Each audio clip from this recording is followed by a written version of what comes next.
Some missions slip into the world like a whispered memo, and others arrive like a parade with brass bands and blazing spotlights. The International Space Station is neither of those, really. It is not a single launch, and it is not a single destination. It is not a flag planted and a photograph taken. It is a working place that has to stay within limits: power, temperature, air, water, time, while it circles Earth again and again, turning sunlight into electricity, and electricity into warmth, and warmth into the gentle comfort of a shirt-sleeve environment. It's defined as much by restraint as by action. You don't land. You don't drift for days on autopilot and hope for the best. You don't treat orbit like a pause button. Instead, you keep the loop closed and the ledger balanced, holding the station steady, keeping the radiators doing their quiet work, keeping the air clear and the water cycling, keeping the computers listening for the smallest change. It is a loop of motion, a patient arc around a familiar world, and a daily return to the same questions. Is the heat going where it should? Is the power arriving where it must? Is the pressure steady? Is the crew comfortable? Is the lab ready? Is the ground ready? And tonight, we'll follow the evidence gently, one calm detail at a time.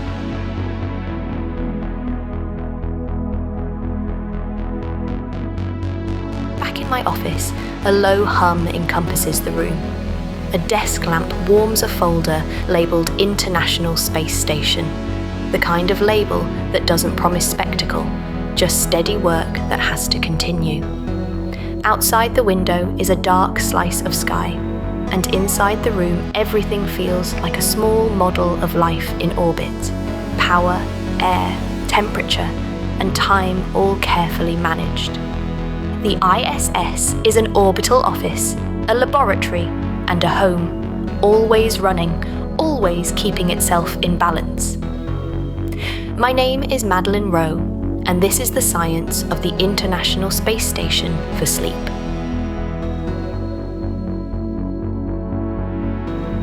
So let's begin with the simplest, calmest truths, facts that behave like anchor points. The International Space Station is continuously occupied, a place with a long memory in its walls and cables. People have been living aboard since November of 2000, and the station has become, in a very literal sense, a habitat that persists. On a typical day, 7 crew members live and work on board. They travel at a speed that is easy to say and hard to feel, about 5 miles per second, moving fast enough that the world beneath becomes a soft blur of continents and oceans, and fast enough that down is something you define by instruments rather than by sensation. They orbit Earth about every 90 minutes. In 24 hours, the station makes 16 orbits, and with each orbit, it crosses from day into night and back again. 16 sunrises, 16 sunsets, an almost meditative repetition, a reminder that orbit is not a static perch, but a steady fall that never quite arrives. And because the station's path wraps around most latitudes, it passes over much of humanity's geography. The ground beneath changes constantly, but the loop stays true. Those are the first gentle pieces of evidence: continuous occupation, a typical crew of 7 90-minute orbits, 16 loops per day. Now, let's let the shape of the station come into focus. If you've seen photographs, you know the silhouette. A bright, angular body with long wings of solar arrays, a kind of mechanical dragonfly, but steadier, calmer, more deliberate. End to end, the station spans about 356 feet, just shy of the length of an American football field, including the end zones. The truss, its main structural backbone, the long beam that carries power and cooling and attachment points, stretches about 310 feet. Along the major axis of the pressurized modules, the parts you can live inside, the length is about 218 feet. The station's mass is on the order of 420,000 kilograms over 900,000 pounds, mass that was not delivered in one heroic throw, but in many deliberate steps, piece by piece, flight by flight, until the orbiting structure became something like an assembled sentence, each module a word, each truss segment a connecting phrase. Its pressurized volume is about 1,005 cubic meters, and its habitable volume is about 388 cubic meters, not counting visiting vehicles. That last distinction is important and quietly beautiful. The station is not only what is permanently attached, it is also what arrives, what docks, what unloads, what departs. It is a place with a door. Inside, the pressurized space is often compared to the interior volume of a Boeing 747. That comparison is not meant to suggest luxury. It's meant to anchor your intuition, a space big enough to work, to sleep, to exercise, to store equipment, to run experiments, and to live a long time without stepping outside. And yet, even with that volume, the station remains a spacecraft, and a spacecraft is always defined by its systems. So let's move slowly toward the systems, the way you might move through a quiet building after hours, starting with the architecture, then tracing the utilities, then listening for the soft hum that tells you everything is still alive. The station is a partnership, an international system built not only of metal and composites, but of agreements and interfaces. It is operated by 5 space agencies representing 15 countries, a detail that matters because it means the station was designed to be shared, not merely visited, but operated. In practical terms, shared means connectors, standards, protocols, training, language, and procedures. It means that when a module arrives, it must be able to speak to the station. It must be able to receive power, to exchange data, to pass fluids if necessary, to hold pressure, to align mechanically, to tolerate the vibrations and thermal swings. And the station was assembled in orbit, not assembled once and then turned on, but assembled while it was already alive. NASA describes 42 assembly flights delivering the large modules and other pieces, many of them aboard the space shuttle and others aboard Russian rockets. That number is a calm reminder. The station is a constructed place, and construction in orbit is not the same as construction on Earth. You cannot walk out to a hardware store. You cannot call for a delivery truck. Every part arrives with choreography and constraint. So now, with that foundation, let's take a gentle tour of the station as a place. Not a tour meant to test you, not a tour of acronyms and launch dates, but a tour of roles. Imagine the station as a connected set of rooms. Each room has a purpose, and each doorway is a threshold. Pressure seals, hatches, structural rings. In a building on Earth, rooms are arranged around hallways. On the station, rooms are arranged around nodes. A node is exactly what it sounds like: a junction, a connector, a place where paths meet. One of the station's nodes, known as Harmony, acts as both passage and port. It provides living and working space, a passageway to international lab modules, and docking ports for visiting vehicles. If the station is an office, Harmony is a hallway that also has a loading dock. Another node, Tranquility, is where some of the most human systems live: life support equipment, exercise facilities, a bathroom. It is a reminder that the station's purpose is not only to host experiments, but to host people. In a spacecraft, the human is not an afterthought. The human is the payload that must remain healthy for months. and attached to Tranquility is one of the station's most famous spaces. The cupola, the window to the world. The cupola offers views through 7 windows. 7. That detail matters because it tells you the cupola isn't a single porthole. It's a viewing bay designed for observation and for work.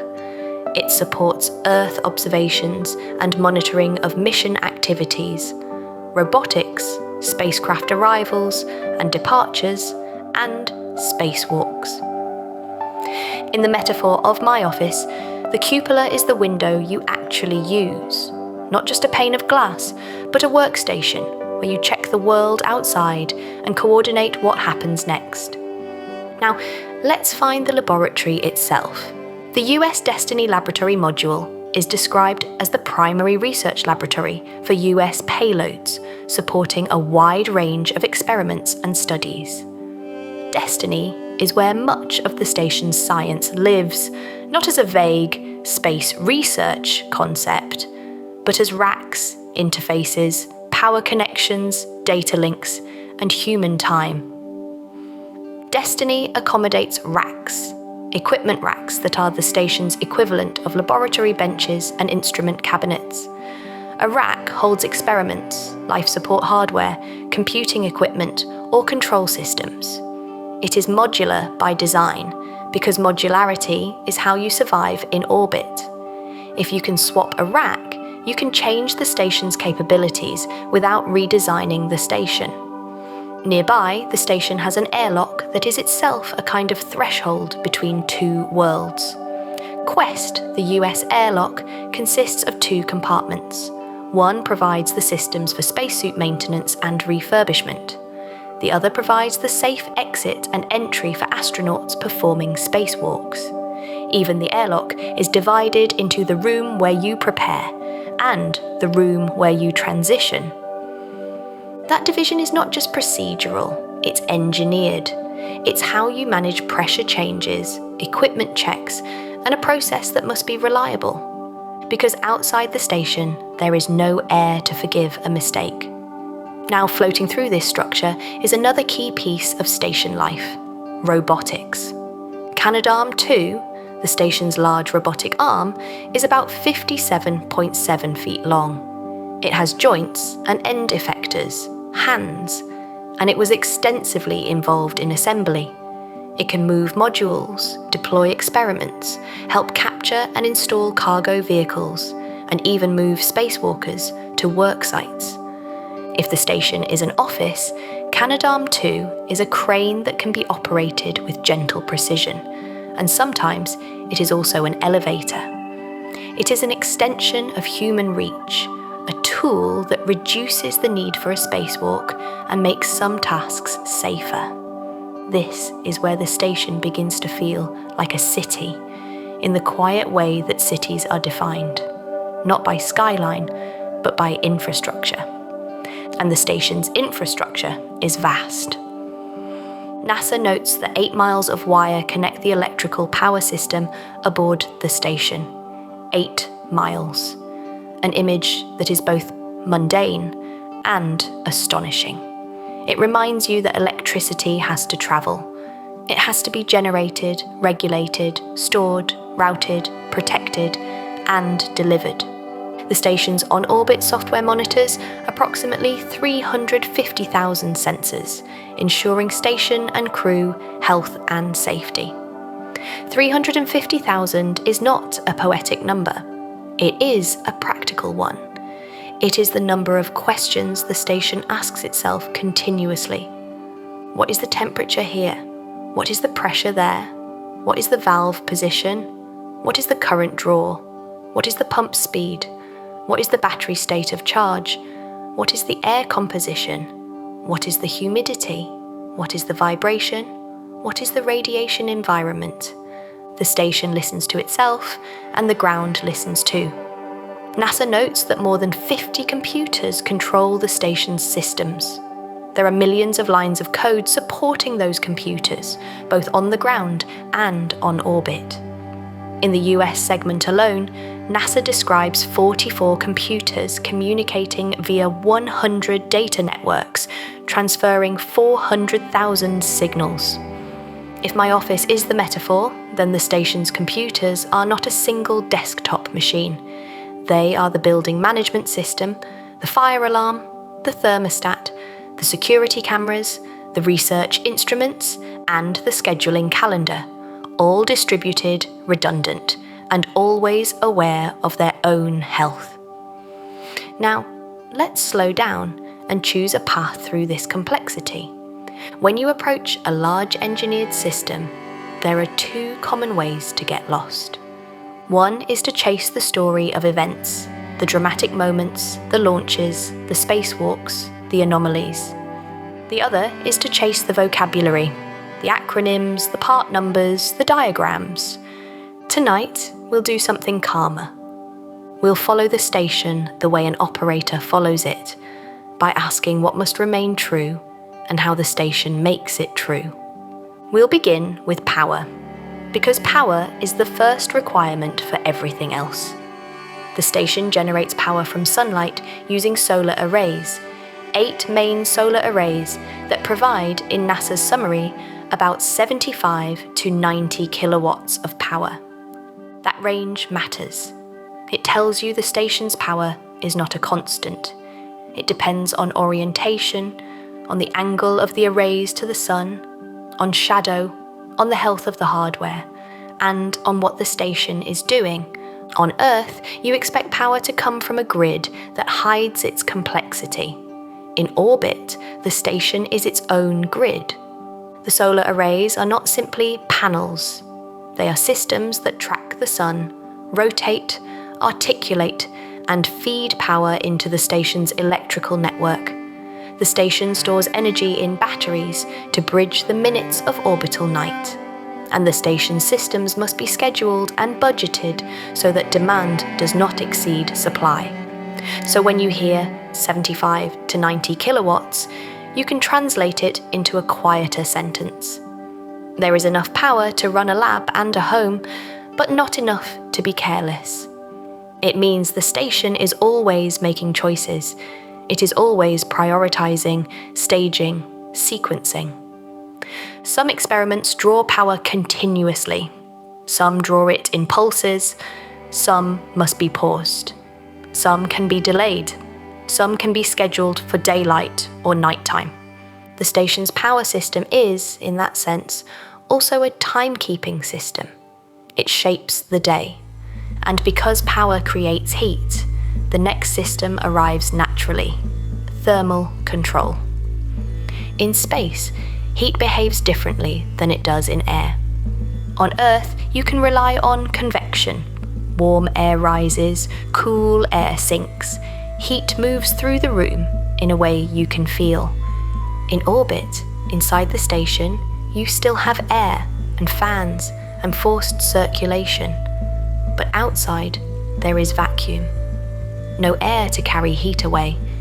Heat can leave only through radiation, and radiation is slow unless you give it area and temperature difference. So the station has radiators, large panels designed to reject heat to space. And inside the station, it has cooling loops, pumped fluids that collect heat from equipment and transport it to heat exchangers and radiators. The station uses both passive and active thermal control. Passive control includes insulation, surface coatings, heaters, and heat pipes. Active control uses pumped fluids in closed loops, collect heat, transport heat, reject heat. Inside the habitable modules, the station uses circulating water loops to transport heat and cool equipment. Cabin air, moved by fans, cools crew members and much equipment, and passes that heat to the water-based cooling system in air conditioners. Those air conditioners do something else important too. They collect water from humidity in the air. Moisture that would otherwise condense in unwanted places is gathered and routed back into the life support system. Outside the habitable modules, the station uses circulating anhydrous ammonia in external cooling loops. Ammonia is used because it remains a useful coolant across the temperature ranges encountered outside, and because it can transport heat efficiently. If my office is the metaphor, then the station's thermal control system is like an HVAC system that must work even when the outside temperature swings from intense sunlight to deep cold every 45 minutes. You can imagine the station's radiators as the building's heat exchangers, the part you never think about until you need it. And there is a quiet elegance in that.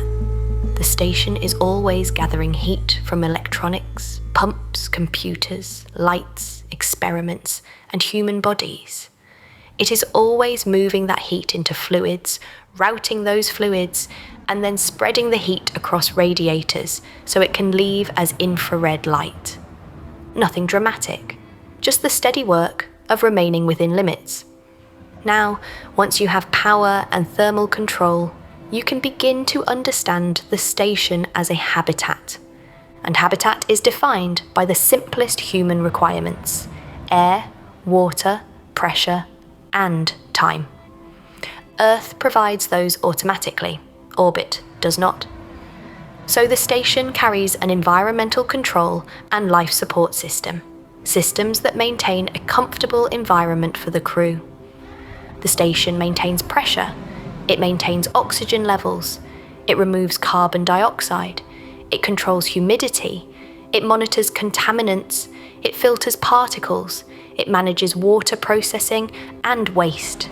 NASA's summary notes one of the most important efficiencies: the water recovery system reduces crew dependence on water delivered by a cargo spacecraft by 65%, from about 1 gallon per day to about 1/3 of a gallon per day.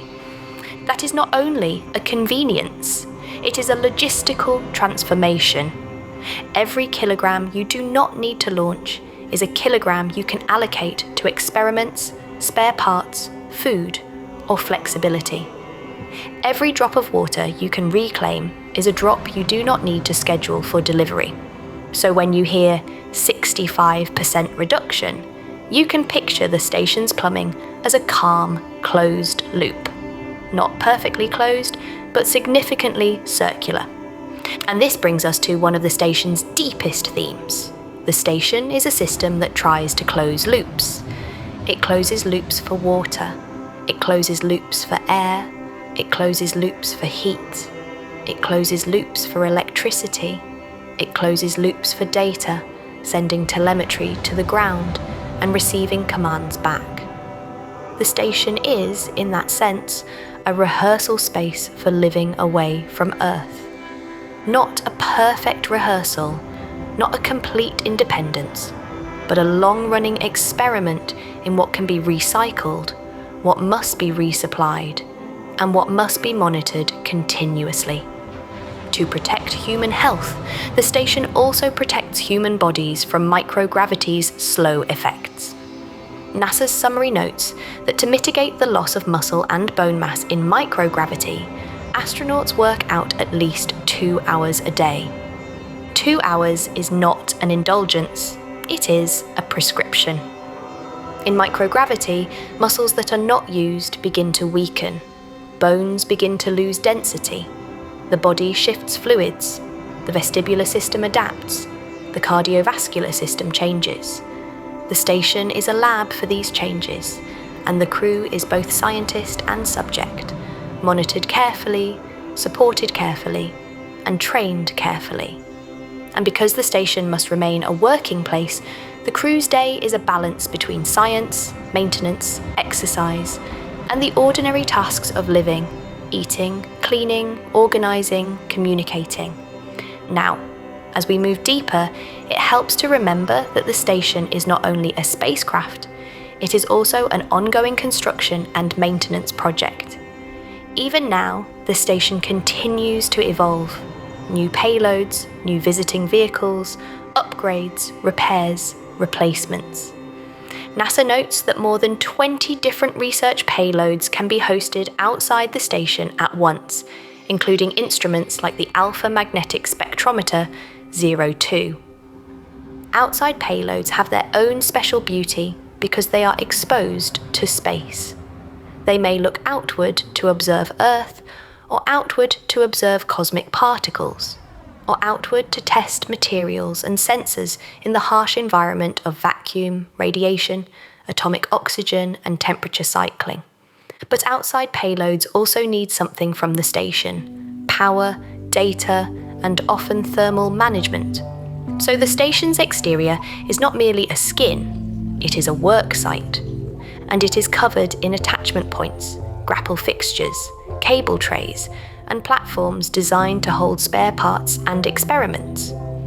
NASA describes external stowage platforms as external pallets that can hold spare parts.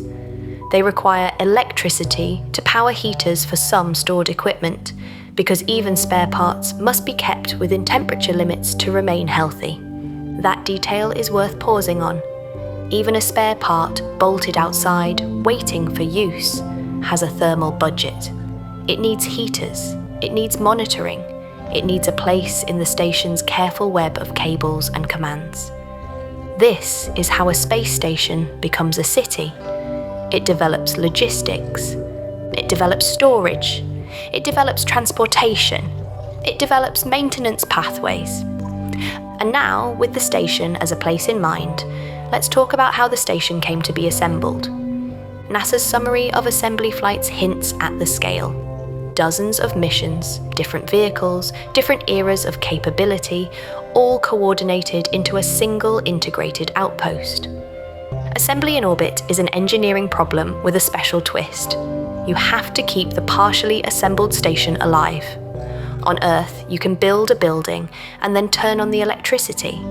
In orbit, the earliest modules needed power, guidance, thermal control, and communications even before the station was complete. That means the station's design was staged, capabilities coming online incrementally, with each new element adding function, redundancy, and complexity. The station's integrated truss structure, for instance, is made up of multiple segments. It serves as an attachment point for solar arrays, radiators, and external payloads. As truss segments were installed, the station gained power capacity, cooling capacity, and the ability to host more experiments. But every new segment also changed the station's mass properties, its control requirements, and its thermal behavior.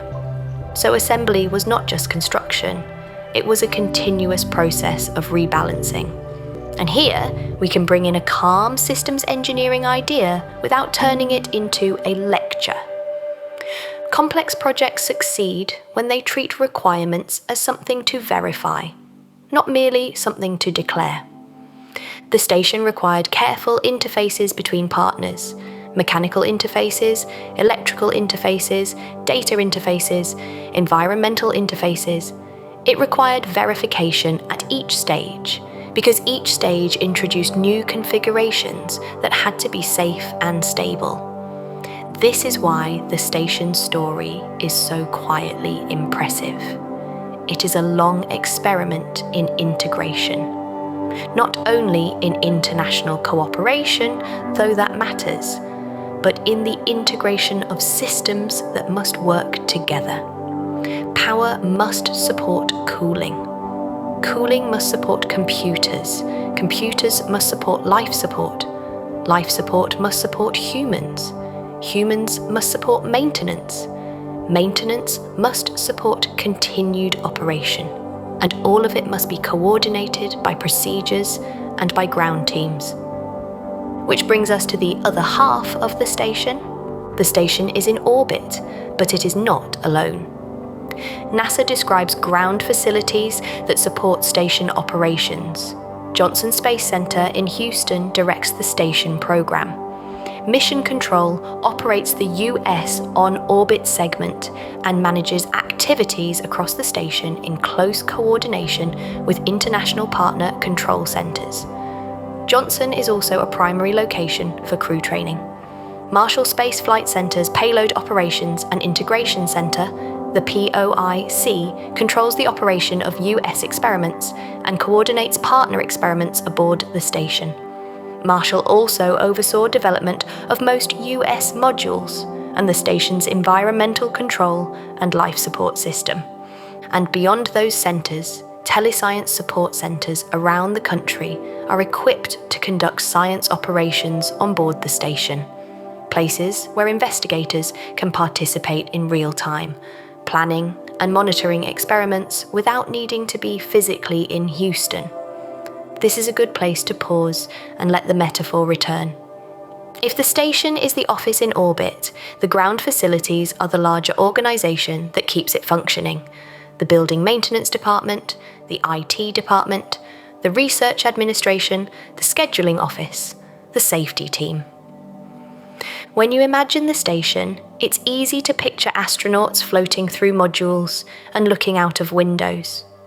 But the station is also flight controllers tracking telemetry, scientists planning sequences, engineers reviewing constraints, teams coordinating across time zones, and partners integrating their pieces. The station is a distributed organism. Now, let's return to the station itself and follow one of its most fundamental requirements: orientation.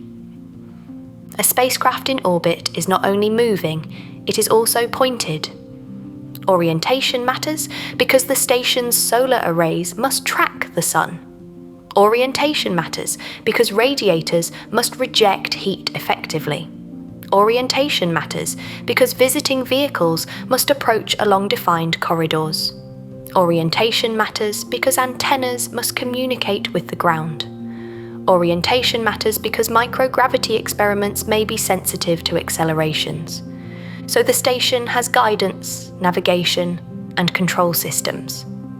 It uses sensors to know where it is and how it is oriented, systems that include GPS and, on the Russian side, GLONASS, and other sensors that observe Earth's horizon, the sun, and stars. And it uses actuators to control orientation. One of the station's primary attitude control systems is the set of control moment gyroscopes, large spinning wheels whose angular momentum can be redirected by gimbals. By changing the orientation of the spinning mass, the station can apply torque without expending propellant. That is one of the station's quiet efficiencies. It can hold attitude for long periods using gyroscopes rather than thrusters. But the station is not perfectly isolated. Atmospheric drag, though thin, is not zero. The station's orbit gradually decays without periodic reboosts. Visiting vehicles and thrusters can help adjust the orbit. So the station is always in a balance, using gyroscopes and other systems to maintain orientation, occasionally desaturating those gyroscopes when their momentum builds up, and periodically correcting its orbit. In my office metaphor, this is like keeping a rolling chair centered on a floor that is slightly sloped. You can correct continuously with small movements, but occasionally you need a firmer push to reset your position. Now, with orientation in mind, we can return to the station's layout and understand why certain elements are where they are. The truss carries solar arrays and radiators. The arrays must have clear lines to sunlight. The radiators must have clear lines to space. The modules provide pressurized volume for crew and experiments. The nodes provide pathways and connections. And the airlocks, Quest for EMU spacewalks and POISC for Orlan spacewalks, provide controlled exits. NASA notes that NASA-designed spacesuits are called extravehicular mobility units, or EMUs, and spacewalks in EMUs are staged in the Quest airlock. Roscosmos-designed spacesuits are called Orlan suits, and spacewalks in Orlans are staged in the POISC module's airlock. That detail is a calm reminder. Even the act of stepping outside is distributed. Different suits, different procedures, different airlocks, integrated into a single station. And NASA offers some EVA quick facts that give spacewalks a human scale. The longest spacewalk listed is 8 hours and 56 minutes. The shortest is 19 minutes. And the most spacewalks conducted in a year is 20, in 2007. Those numbers are not meant to impress so much as to characterize. A spacewalk can be a long shift outside, a careful sequence of tasks, tool management, tether management, translation along handrails, coordination with a partner, coordination with the ground, coordination with time. Or occasionally, a spacewalk can be brief, perhaps ended early because of a suit issue or a task that changed. In all cases, a spacewalk is maintenance. It is the station's way of reaching its own exterior with human hands. Now, in the calm spirit of this case file, let's talk about what a spacewalk actually involves, from an operational point of view. First, there is preparation. Suit systems are checked and configured, communications are tested, life support systems in the suit are verified, tools are selected and tethered, procedures are reviewed. Then there is the airlock sequence. The airlock is depressurized gradually, and the crew transitions from the station's environment to the suite's environment. Then the hatch opens, and the outside becomes a work site. Outside, astronauts move along handrails, often with tethers, sometimes with foot restraints, sometimes supported by Canadarm2. Tasks might include installing new hardware, routing cables, replacing pumps, deploying experiments, or inspecting surfaces. And throughout the EVA, the station's environment still matters. Thermal control matters because a suit must manage heat. Communications matter because the crew must coordinate with each other and with the ground. Power matters because tools, lights, and cameras require power. Timing matters because orbital day and night change lighting and temperature conditions. So a spacewalk is not separate from the station. It is an extension of the station's maintenance system. Now, before we drift too far into EVA, let's return to the station's interior and spend time in the utilities, the systems that make the station feel like a place you could live. We've touched on thermal control, but it's worth lingering there a little longer because thermal control is one of the station's most constant forms of labour. Inside the station, heat is collected by water coolant loops, some at moderate temperatures, some at lower temperatures. Equipment generates heat, and that heat must be moved away to prevent overheating. Cabin air is circulated by fans. The air passes across heat exchangers in air conditioners, transferring heat to water loops. The air conditioners also remove humidity, condensing water that can be reclaimed. Outside, ammonia loops carry heat to radiators. Radiators, like large flat panels, reject heat to space. The station's thermal control is therefore a chain: equipment to air, air to water, water to heat exchanger to ammonia, ammonia to radiators, radiators to space. You can picture it as a quiet conveyor belt for heat. And because the station's heat loads change, experiments turning on and off, crew activity changing, orbital sunlight changing, the thermal control system must be flexible.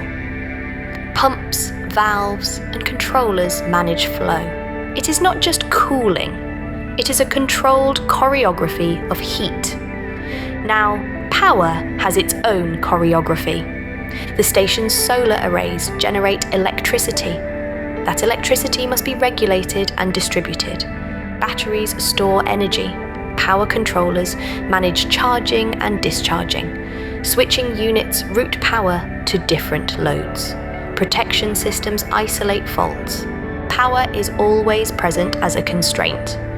If you are running a high-power payload, you must consider what else is running. If you are charging batteries, you must consider available sunlight. If you are in an unusual attitude, you must consider array pointing. And this is where the station becomes a place that feels scheduled, because it is. The station's day includes scheduled crew activities and scheduled system activities. Some tasks must happen when there is a communications window. Some tasks must happen when a vehicle is docked. Some tasks must happen when a certain orientation is held. Some tasks must happen when certain thermal conditions are met. The station is therefore a place where time is not only clock time, it is orbital time, it is sun time, it is constraint time. Now, let's walk gently into life support again and treat it as a set of quiet balances. Pressure must be maintained. The station's hull is a pressure vessel. It is designed to hold atmosphere, but it is also designed to be monitored. Leaks can occur, seals can degrade, docking interfaces must remain tight, so pressure is watched and any change is investigated. Oxygen must be supplied, carbon dioxide must be removed, trace contaminants must be controlled, humidity must be managed, temperature must be maintained, water must be supplied and processed, waste must be managed, hygiene must be possible, and all of it must happen while the station is moving, vibrating gently, and sometimes receiving shocks, docking events, thruster firings, mechanical operations. The water recovery system's reduction in delivered water is an example of the station's broader approach. Reduce dependence on resupply where possible, but never assume resupply is irrelevant. The station is supported by cargo vehicles. NASA describes several cargo spacecraft that have delivered science, cargo, and supplies. The details of which vehicle flies when can change, but the concept remains steady. The station is a node in a logistics network. And logistics in orbit is not only about food and water, it's also about spare parts. In a large system, parts fail, pumps wear out, batteries degrade, computers can be replaced, valves can stick, sensors can fail. So the station's maintenance plan includes orbital replacement units, hardware designed to be swapped out on orbit. That design choice is another quiet marvel. Engineering hardware to be replaced in space, sometimes by robotic arm, sometimes by EVA. It means designing interfaces that can be accessed with gloved hands, designing connectors that can be opened and closed reliably, designing alignment guides and latches, designing procedures that assume limited visibility and limited dexterity. So when you look at the station's exterior and see boxes and panels, you are often seeing the replaceable parts philosophy made visible. Now, the station is not only a habitat and a maintenance project, it is also a laboratory. So let's spend time on how the station actually conducts research, because research can sound vague until you trace the pathway from idea to orbit. Here is a calm way to imagine it. A researcher on Earth has a question. Maybe it is about how fluids behave without buoyancy-driven convection. Maybe it is about how protein crystals form. Maybe it is about how plants orient roots in microgravity. Maybe it is about how materials solidify. Maybe it is about how the human body adapts to long-duration spaceflight. On Earth, the researcher designs an experiment, builds equipment, and runs it in a lab. For the station, the researcher still designs equipment, but that equipment must fit inside the station's constraints: power, volume, mass, safety, crew time, data. It must be integrated into an experiment rack or an external platform. It must be tested, it must be reviewed for safety, it must be certified for flight. Then it must be launched, then it must be installed, then it must be operated. Then the data must be downlinked, monitored, and analysed. And the entire process is coordinated between the station crew, ground controllers, and research teams. NASA's ground facilities description points to the division of labour. Mission Control in Houston manages the US on-orbit segment and coordinates station activities with partners. The POIC at Marshall controls US experiments and coordinates partner experiments. And telescience support centres provide additional distributed support. So the station's research operation is not simply astronauts doing experiments. It is a network of planning and command.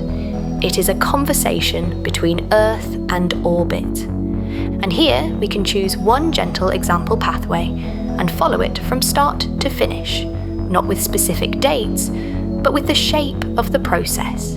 Imagine a material science experiment designed to test how a molten alloy solidifies in microgravity.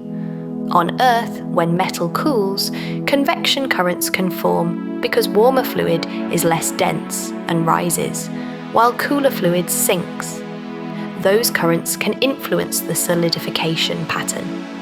In microgravity, those buoyancy-driven flows are reduced, and the experiment can reveal the role of diffusion and surface tension more clearly. So the experiment hardware is designed: a furnace, a sample container, sensors to monitor temperature, cameras perhaps. It is integrated into a rack that provides power and data interfaces. The rack is launched, perhaps as part of a cargo mission. On orbit, the crew installs the rack, connects it, and powers it on. They follow a procedure: check power connections, confirm data links, verify that the rack is in the correct configuration. Then the ground team at the POIC sends commands to begin the run.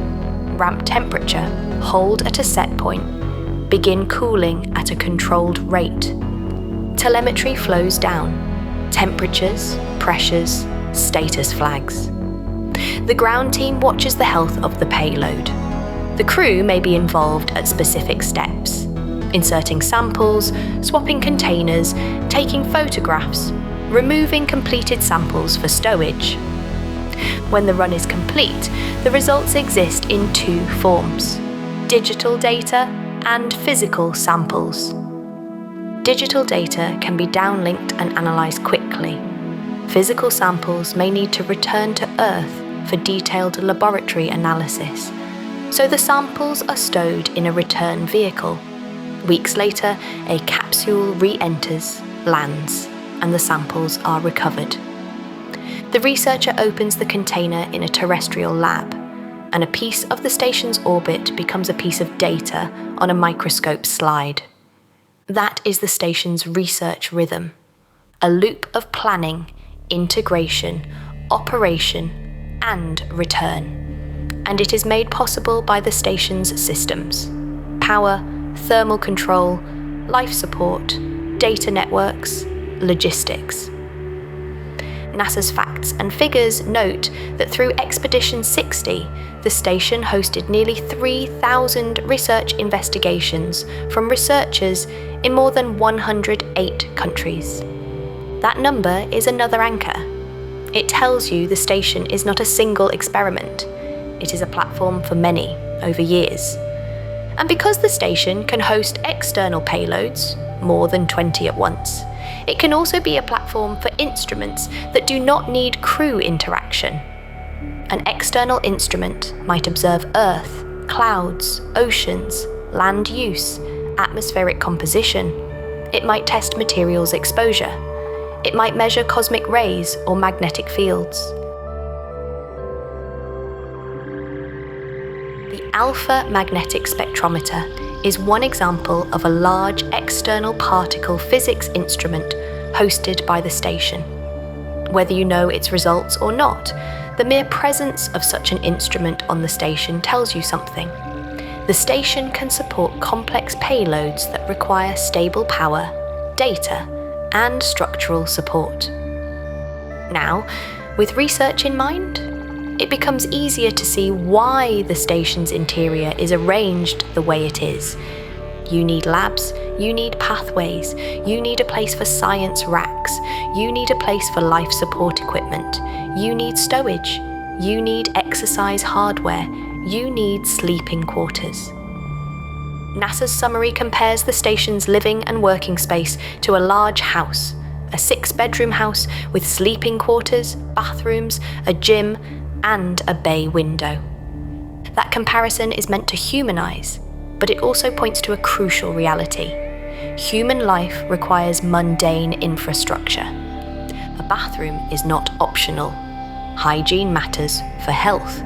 Exercise matters. Sleep matters. And because the station's crew changes over time, handovers, visiting crew, short-term visitors, interfaces must be designed for people who were not present when the hardware was installed. Procedures must be written for clarity. Labels must be consistent. Training must be rigorous. The station is therefore also an educational system. Crew train on the ground, in mock-ups, in simulators, in pools for EVA training. Ground controllers train too, learning console procedures, telemetry interpretations, anomaly responses.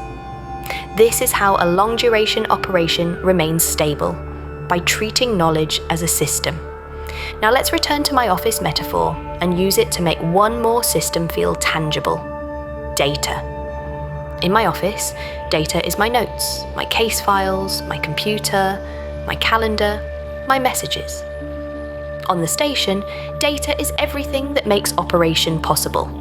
Sensors generate data, computers process it, displays show it, commands change system states, procedures define what commands are allowed.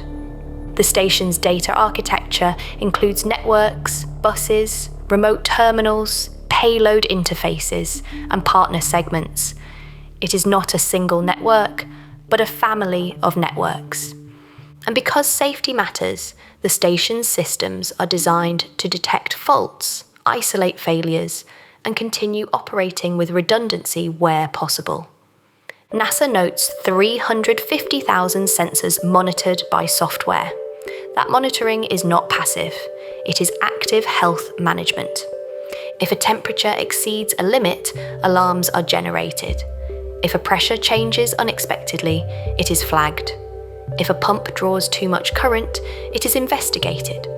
The station is always being checked, and the ground is always listening. This is one of the station's gentlest truths. It is never unattended. Now, we can let that truth carry us into ground operations more deeply.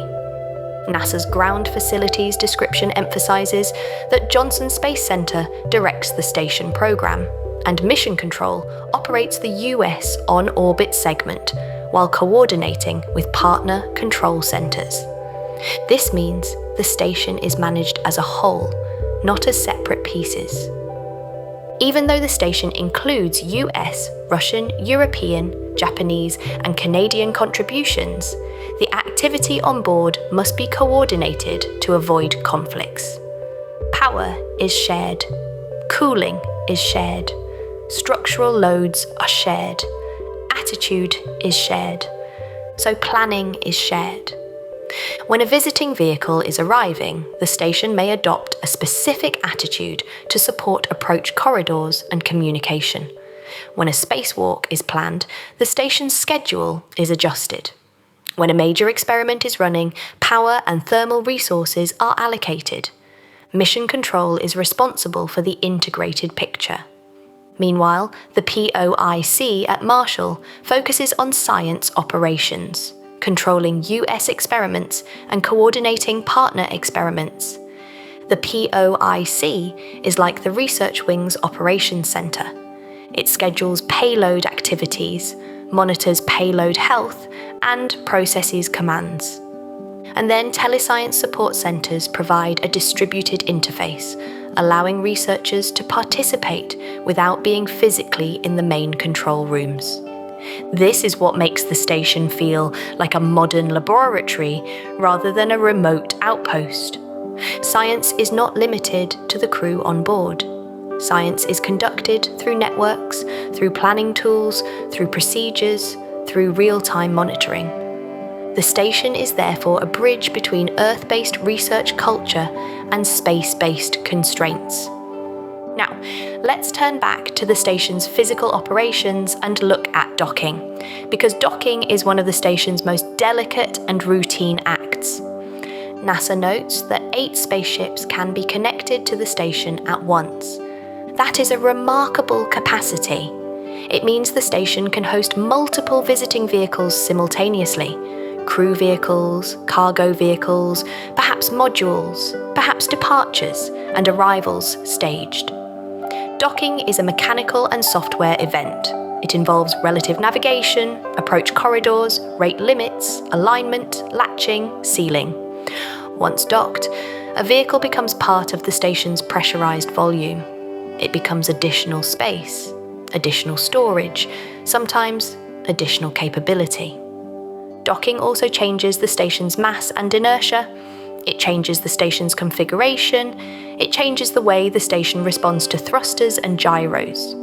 So docking is not just parking, it is integration. And it is a routine that must be performed safely, again and again.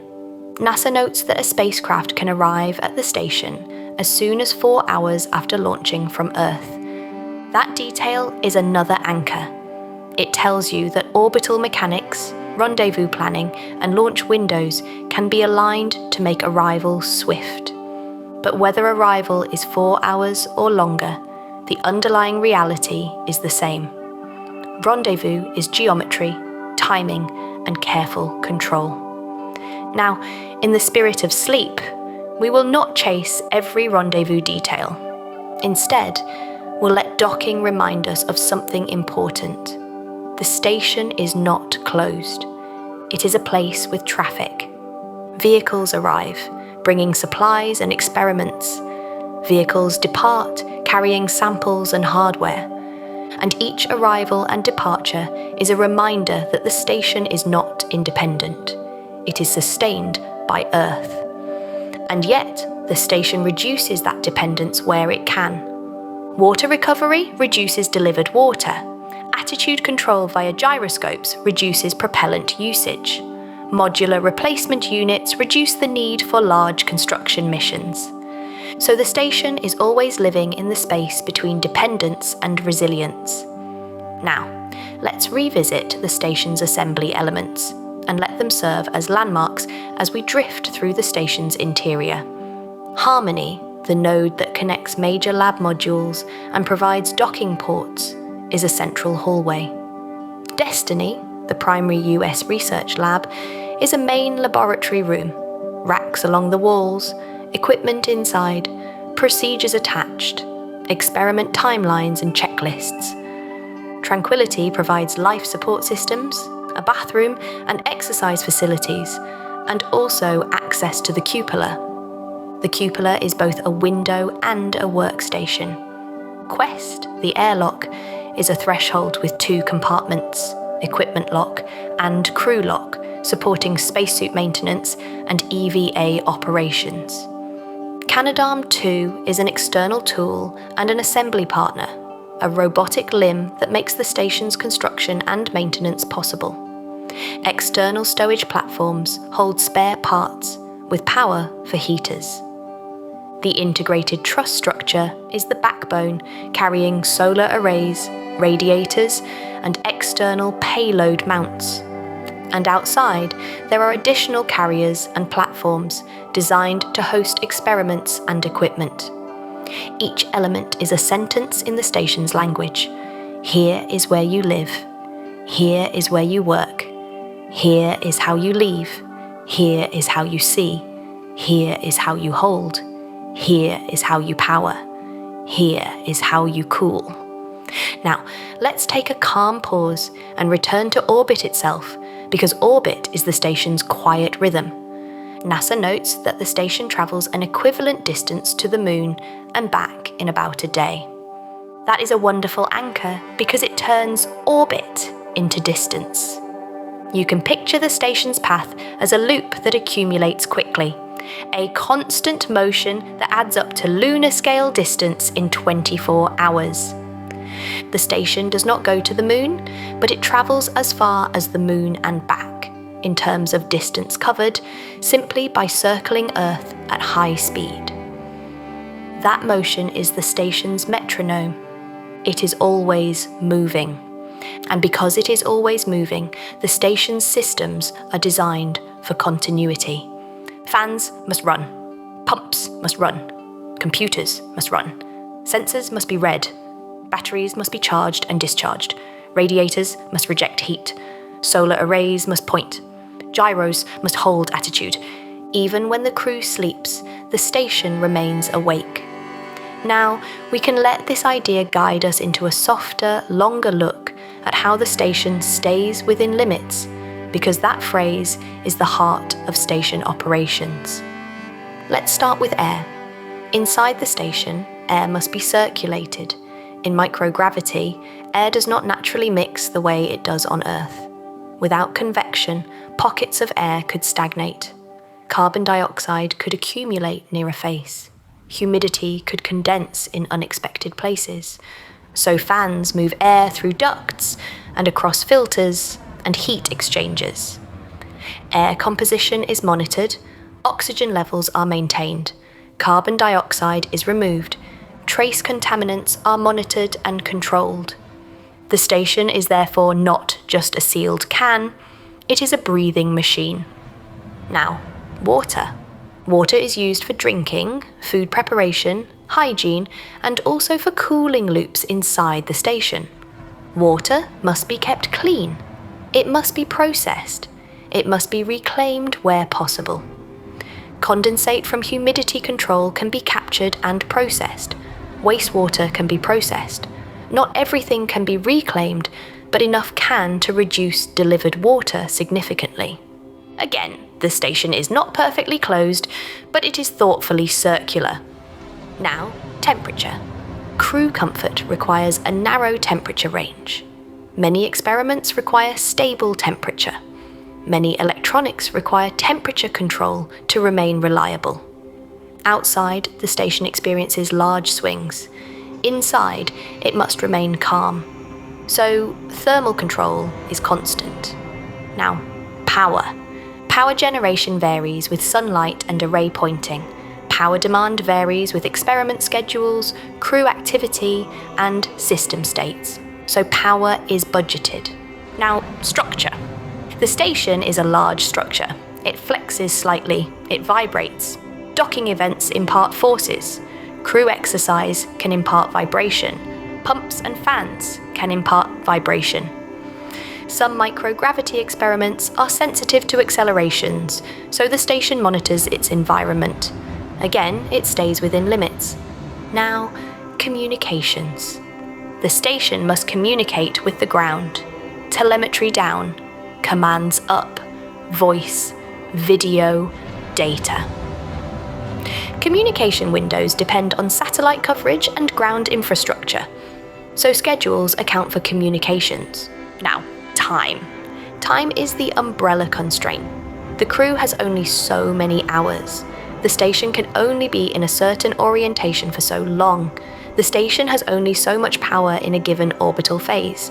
The station has only so many resources. So time is the station's currency. Now, with these balances in mind, we can move into a more reflective part of the case file. Why the station is such a useful scientific tool. Microgravity is not no gravity. Gravity is still present. The station is in free fall around Earth. But because everything inside is falling together, weight is not felt in the usual way. This changes how fluids behave, how materials settle, how flames burn, how crystals grow, how biological systems sense orientation. It also changes how human bodies adapt. So the station provides a laboratory environment where certain variables are reduced: buoyancy-driven convection, sedimentation, and constant down as a cue. This allows researchers to isolate phenomena that are otherwise masked by gravity. But the station is not only microgravity, it is also space. It exposes materials to vacuum, radiation, temperature cycling, and atomic oxygen. So the station can serve as a testbed for technologies and materials that might be used on future missions. And it can serve as a platform for Earth observations, because a station in low Earth orbit sees the planet in a way that is both global and detailed, crossing different regions and lighting conditions. So the station is a laboratory for physics, biology, human physiology, Earth science, and technology. Now, let's blend in a gentle research themes tour not as a list, but as a slow walk through the kinds of questions the station supports. First, human health and performance. Long-duration spaceflight is a stressor. It affects muscles, bones, fluids, vision, immune function, sleep, and psychology. So research includes monitoring how the body changes and testing countermeasures. Exercise regimens, nutrition strategies, equipment design, schedules, and medical protocols. You can think of the station as both a laboratory and a clinic, with careful monitoring, and with an emphasis on keeping crew healthy not only for their own sake, but because human health is a requirement for mission success. Second, fluids and combustion. Fluids behave differently without buoyancy-driven convection. Surface tension becomes more dominant. Bubbles behave differently. Mixing is altered. Combustion can behave differently too, with flames forming different shapes and burning characteristics. These studies matter for safety and for engineering, because future spacecraft and habitats must manage fluids and fire risk. Third, materials and manufacturing. Without gravity-driven sedimentation, solidification can proceed differently. Crystal growth can be influenced. Materials can be studied in ways that isolate diffusion and interfacial physics. These studies can inform manufacturing processes and material science on Earth, and can also inform materials selection for spacecraft.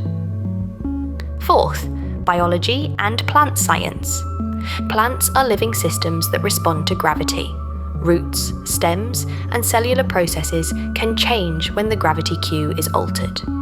Studying plant growth in space informs both basic biology and future life support concepts, where plants might contribute to oxygen production, food, and psychological well-being.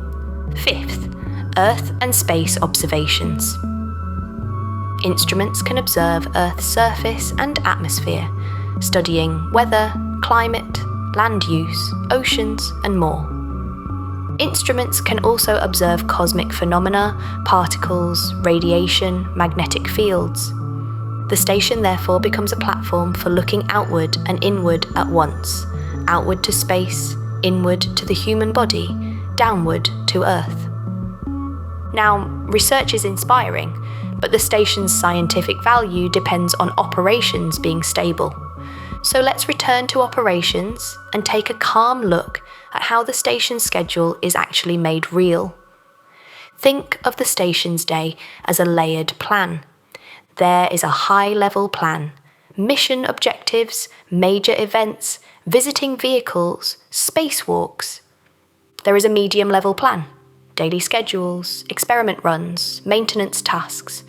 There is a detailed plan, specific commands, specific procedures, specific checklists. On board, the crew executes tasks, and the ground supports those tasks. When something changes, an unexpected system behaviour, a payload anomaly, a schedule shift, the plan adapts. This is where the station's distributed ground system shines. Mission Control coordinates integrated station activities. The POIC coordinates science operations. International Partner Control Centres coordinate their segments and payloads. Together, they keep the station's daily work coherent. Now let's take one more deep breath and bring the office metaphor back, because it can carry us through the next part gently. In my office, there are lights, computers, vents, and doors. There are schedules, meetings, and tasks. There is a building maintenance crew that keeps the heat and power stable. On the station, those things exist too, but they are more explicit. The lights draw power that must be generated. The computers generate heat that must be removed. The vents are fans that must run to keep air mixed. The doors are hatches that must seal. The maintenance crew is the astronauts themselves, plus the ground teams. And the building is flying. So when you picture the station, you can picture it not only as a shining object in the sky, but as a place where someone is checking a panel, tightening a bolt, swapping a filter, replacing a part, running a test, logging a result, and moving on to the next quiet necessity. That is the station's character: quiet necessity. Now let's drift back outside for a moment and look at the station's exterior, because the exterior tells you something essential. The station is designed to be worked on. The integrated truss carries cable trays, radiators, solar arrays, cameras, antennas, and attachment points. Solar arrays are large and delicate, yet robust enough to survive long exposure. Radiators are large panels, designed to reject heat. There are ammonia tanks, pump modules, and other thermal control components. There are power control units, switching units, and converter units. There are cameras positioned to support robotics and EVA. There are rails for the mobile transporter, a platform that moves along the truss to position the robotic arm. All of these elements exist because the station is not a sealed object you never touch. It is an object you expect to service. And service is, again, a way to keep the loop closed. Now let's let EVA return and treat it as one of the station's most vivid maintenance tools. NASA's Spacewalk page emphasizes the staging EMUS in Quest, Orleans in Poisk. From that detail, we can build a gentle understanding. Spacewalks are not random. They are planned events, often scheduled far in advance, coordinated with vehicle traffic, power availability, thermal conditions, and crew readiness. Spacewalks can be used to install new hardware, replace failed components, route cables, deploy experiments, and upgrade systems. They are also used for inspection, checking surfaces, looking for damage, verifying conditions. A spacewalk is therefore like a maintenance shift on the outside of a building, except the building is in orbit, and the maintenance worker is inside a suit that is itself a spacecraft. Suit systems must be reliable. Oxygen supply, carbon dioxide removal, temperature control, communications. Tools must be compatible with gloved hands. Tethers must be managed. Translation paths must be planned. Lighting must be considered. Thermal exposure must be considered. And throughout, the station systems continue to run. Now, NASA's EVA quick facts include the most spacewalks in a year, 20, in 2007. That year likely included many assembly and upgrade tasks, reflecting how EVA intensity can increase when major construction or maintenance projects are underway. Other periods might be quieter. In a sense, the station's EVA cadence is like a building's renovation cycle. Sometimes you are installing new systems, sometimes you are replacing aging components, sometimes you are doing routine inspection. And because the station is a long-lived outpost, it has had many such cycles. Now, the station's ability to host multiple vehicles and to conduct EVAs also depends on its ability to manage risk. Risk management on the station is not a dramatic concept. It is woven into everything. Redundancy is built into critical systems. Procedures include checks and cross-checks. Ground teams review plans. Crew train for anomalies. Telemetry is watched continuously. This is why the station can be a stable platform for science. Stability is engineered. Now, let's return again to the station's sense of place. Because in a sleep story, place is often what carries you gently forward. If you were to float through the station, you would notice that everything is labelled. There are handholds, straps, and Velcro. There are stowage bags and racks. There are cables routed along walls. There are laptops mounted where they can be used. You would notice fans and airflow, because in a spacecraft, air is moved deliberately. You would notice that some spaces are dedicated to work, some to exercise, some to hygiene, some to sleep. You would notice that the cupola is both a window and a workspace, a place where Earth can be watched and where vehicles can be monitored. You would notice that the station's interior is not minimalistic. It is practical. It is a place designed for function. And you would notice, perhaps most of all, that the station is a place where the environment is manufactured. On Earth, you take breath for granted. On the station, breath is supported by systems. On Earth, you take temperature for granted. On the station, temperature is managed by thermal loops. On Earth, you take water for granted. On the station, water is processed and reclaimed. This manufactured environment is what makes the station a powerful symbol. But tonight, we are not focusing on symbolism. We are focusing on engineering. Because engineering is what keeps the station alive.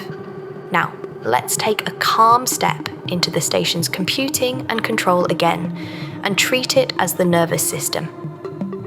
NASA's facts and figures note millions of lines of code, dozens of computers, hundreds of networks, and hundreds of thousands of signals. This matters because the station is too complex to operate by direct manual control alone. Systems are automated, monitoring is automated, fault detection is automated. But automation is not magic. Automation is a set of rules and models. If temperature exceeds this limit, do this. If pressure drops at this rate, alert. If a pump stops, switch to backup. The station's automation is therefore a codified version of engineering judgment. And because the station is operated by humans, that automation is designed to support human decision-making, not to replace it. Flight controllers interpret telemetry. Crew observe their environment. Engineers analyze trends. Scientists plan payload operations. The station's nervous system is therefore both digital and human. Now, we can let this carry us into a calm reflection on international integration again. NASA's ground facilities page lists not only NASA centres, but also partner centres, Roscosmos facilities, Canadian robotics operations, European Columbus control, Japanese module control. This means the station's operation is not one room in one building. It is many rooms in many buildings, linked by communication and procedure. So the station is, in a deep sense, a distributed institution, and that makes it resilient. If one team is asleep, another is awake. If one region is in night, another is in day. Work can be handed across time zones. This is an underrated aspect of station life, a kind of global continuity. Now, let's drift back to the station's daily rhythm and let that rhythm become more sensory. 16 times a day, the station enters sunlight. The solar arrays generate power. The station's exterior warms. The radiators reject heat. Shadows move across structures. 16 times a day, the station enters darkness. Batteries discharge. The station's exterior cools. Thermal control maintains interior comfort. Inside, the crew lives in a constant artificial day. But outside, the station experiences a fast, repetitive day-night cycle. This cycle is one of the station's most consistent environmental features, and it shapes operations. Some observations are better in certain lighting. Some vehicle events are scheduled in certain conditions. Some thermal conditions are easier in certain attitudes. So the station's orbit is not only a path, it is an operational context. Now, as we approach the latter part of this case file, we can let ourselves slow down even more, repeating key ideas in a way that helps them settle. The station is a place that stays within limits. It stays within pressure limits by being a sealed habitat with monitored interfaces. It stays within air composition limits by circulating air, removing carbon dioxide, adding oxygen, and filtering contaminants.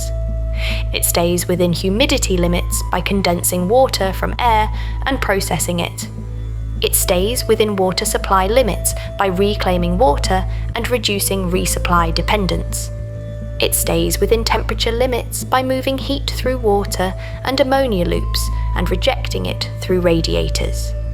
It stays within power limits by generating electricity from solar arrays, storing it in batteries, and budgeting loads. It stays within orientation limits by sensing attitude and controlling it with gyroscopes and other systems, keeping arrays pointed and radiators effective. It stays within schedule limits by coordinating crew time, vehicle traffic, payload operations, and maintenance. It stays within safety limits by designing redundancy, training, and procedures. And it stays within its orbital path by periodically correcting and reboosting as needed. Now, if you allow your mind to drift, you can treat each of these as a quiet scene. A scene of air moving through ducts, a scene of water flowing through tubing, a scene of fans humming, a scene of a pump pushing coolant, a scene of a radiator glowing gently in infrared, a scene of a solar array rotating to face the sun, a scene of a flight controller watching a trend line, a scene of an astronaut checking a panel, a scene of a cargo vehicle approaching slowly, aligned carefully, a scene of a spacewalker outside, tethered, moving deliberately along a handrail. These scenes are not dramatic, but they are real. They are the station's everyday life. Now, let's return to the cupola for a moment, because it can serve as a calming anchor near the end. The cupola's 7 windows offer a view of Earth that is both expansive and detailed. From there, you can see the curvature of the planet, the thinness of the atmosphere, the patterns of clouds and storms, the dark of oceans, the geometry of city lights at night. But the cupola is not only for looking. It is a place to monitor robotics operations, spacecraft arrivals and departures, and spacewalks. It is therefore both a window and a console, a reminder that the station's beauty and its work are intertwined. From my office window, I can only see the night. From the station's cupola, you can see the night and the day repeating steady 16 times in a cycle. Now, let's revisit the role of Canadarm2 again in a softer, more integrated way. The station's robotic arm is a tool that allows the station to interact with its environment without always requiring EVA. It can capture cargo vehicles, move equipment, position astronauts, and support assembly and maintenance. This reduces risk because EVA is complex and inherently exposed. It also increases capability because some tasks require precise positioning and steady support. So the robotic arm is part of the station's maintenance infrastructure, and the station's maintenance infrastructure is what makes its long life possible. Now, we can return to the ground again, because the ground is the station's partner in maintenance and science. Mission Control in Houston integrates station operations. The POIC in Huntsville integrates payload operations. Telescience support centers provide distributed scientific participation. Partner control centers manage their modules and systems. Together, they form a continuous operational web. The station is therefore not only an orbital laboratory, it is also a global collaboration in real time. And that collaboration is expressed in procedures, in schedules, in data links, and in calm decision-making. Now, to bring this case file gently toward a close, we can do what we often do in an investigation. We can summarize the evidence in a loop, the way the station itself loops. First, the station is a place. It has rooms, laboratories, nodes, sleeping quarters, hygiene facilities, exercise spaces. It has windows, including the cupola's 7-window bay. It has hallways, like Harmony connecting major lab modules and hosting docking interfaces. Second, the station is infrastructure. It has power generation, 8 main solar arrays producing roughly 75 to 90 kilowatts. It has distribution, miles of wire, switching units, batteries.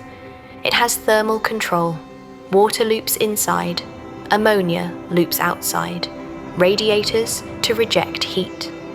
It has life support, air circulation, water processing, humidity control, a water recovery system that reduces delivered water needs significantly. Third, the station is computation and control. It monitors hundreds of thousands of sensors. It uses dozens of computers and networks to manage systems and safety. It uses guidance and control systems to maintain orientation.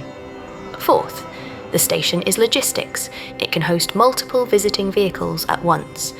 It is resupplied by cargo vehicles. It stows spare parts externally and internally. It is designed for replacement and maintenance. Fifth, the station is a worksite. Spacewalks are staged in Quest for EMEUS and in Poisk for Orlans. Spacewalks can be long, careful shifts outside, installing, repairing, upgrading. Robotics supports many of these tasks. Sixth, the station is a laboratory. It hosts thousands of investigations. It can host many external payloads simultaneously.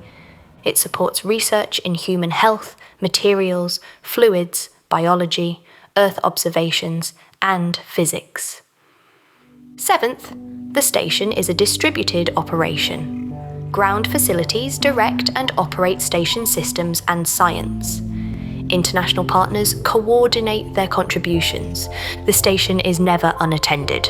And through all of it, the station remains what it has always been in this case file. A loop of motion, a patient arc around a familiar world, and a return that depends on getting 1,000 small things right. Now, back in my office, the lamp still pools warm light across the folder.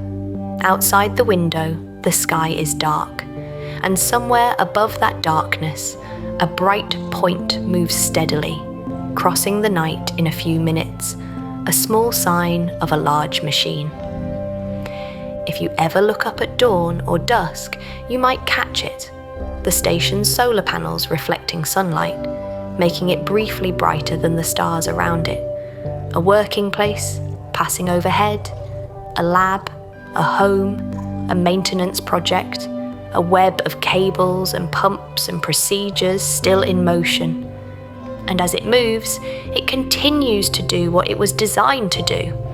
It stays within limits. It closes loops where it can.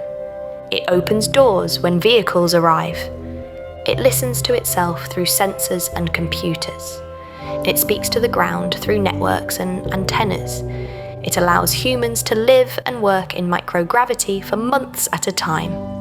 And it repeats the rhythm of orbit again and again, 16 sunrises, 16 sunsets, a quiet, steady cycle.